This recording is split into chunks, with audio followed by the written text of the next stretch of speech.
always the little stage of competitiveness, am I right? Well, that's human nature. I mean, we should outgrow it, and realize ultimately we're all in the same boat. But we do respond.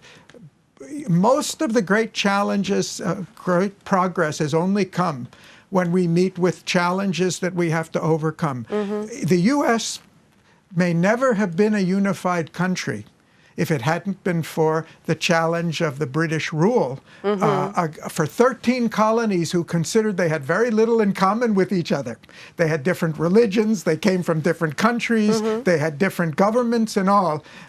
And some had slaves and some were anti-slavery, and they were united by a common threat. So I think whatever the philosophy of it is, I think that the threat is can become a rallying point to really develop Ukraine, which for so many decades was under a foreign authority, to really help it develop its own national identity. And of course, it's got to be an inclusive national identity. Absolutely. A very tolerant national identity. Doesn't matter the religion, doesn't matter the language, doesn't matter where your ancestors came from. If you're here, you're part of our society, and we're going to do this together. All right. If this is correct, when speaking about the reform of public service in Ukraine, you said that, speaking about the reform, you said that the culture of service to society. Could you dwell on that a little bit more? What did you mean by the culture of providing service to the society? I've spent a lot of time in India for decades, where up until 1947, the role of the government was the government of a foreign imperial power to govern and collect tax and maintain law and order. It wasn't to serve the society. It wasn't to develop the human beings. It wasn't to develop the economy.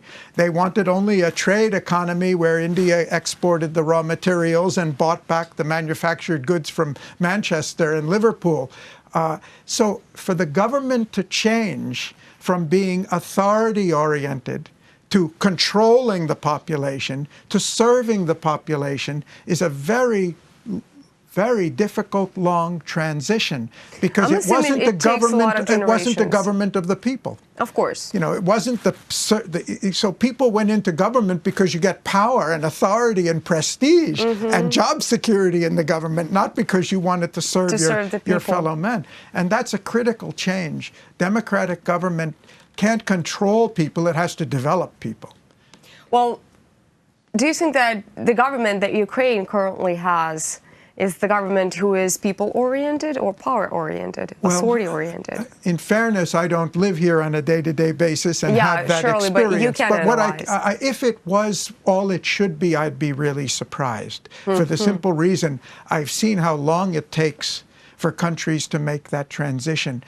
Democracy is not... In the case of Ukraine, how long, presumably, could it take? Generations? I don't want to discourage anybody, you know, but my experience in India was, it's two things. It's not only the attitude of the people who are in the government, it's the attitude of the public and the expectations of the public. And as long as the public expects the government to take care of them, which is the kind of the old Soviet system. Government does everything. They tell us everything, but they also give us at least whatever we're going to get. It comes from them. As long as that mentality and expectation is there in the people, we won't get the government. You won't get the government you need. We have to have people who want to do it for themselves, who are active, not passive, who are not dependent, who are aspiring and even demanding that things are different and changes are different. No country has ever gotten democracy as a gift from somebody. Rather, nobody in power that I know of has ever given up that power in favor of giving it to everybody else. It's always involved a demand, an aspiration, and an taking. So I think the key thing for any country in transition, Ukraine certainly, is the awakening and aspiration and willingness to work for it, fight for it, aspire for it, demand it, sacrifice for it. Where is the role of education in all this process? I think that's important? critical. That's a critical place in the whole thing, because we have an educational system worldwide, and as I know of Ukraine, that fits the same model. We are reforming it right now.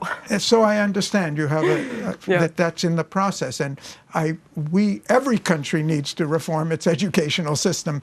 We don't have any model that's good for the 21st century. Okay. But essentially, we've got a model kind of for the Industrial Revolution, where there's a certain knowledge that we're going to give to everybody, kind of like inoculation and vaccines, and then you're going to go out and be a success in the world.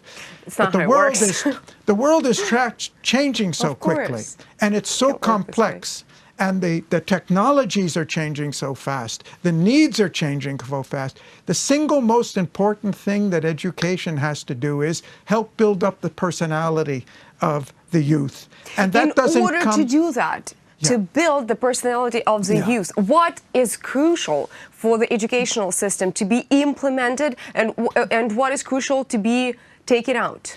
We have to completely reverse the paradigm. We have a paradigm now where the idea is the faculty, the teachers have the knowledge and we're going to give it to you. You passively listen carefully, memorize it, understand it, write the test scores. It's knowledge, it's subject focused. The focus needs to be the student, the person. The teacher. So what you were saying is that the teacher should teach the student how to learn by themselves. Very good. You said it better than I did. Okay. Exactly. This is what I'm getting from your But answer. no, that's exactly what I mean. We have to shift the paradigm. The teacher is a facilitator. We need to help the student learn how to learn, and learn not just what's in a textbook, not just what's in subject knowledge, develop the knowledge, the skills, and the human values and the personality characteristics that are needed for success.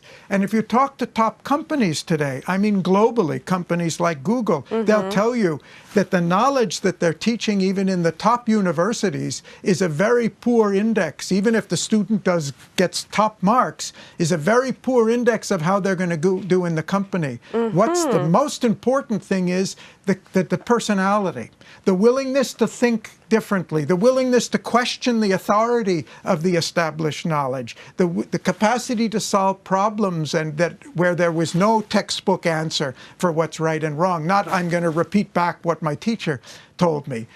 The capacity to work with other people. You mentioned the capacity to analyze. To analyze and to think beyond. Yeah. Yes. You mentioned competition. Yeah. But, we have everywhere, we have a competitive system where the students are competing with each other.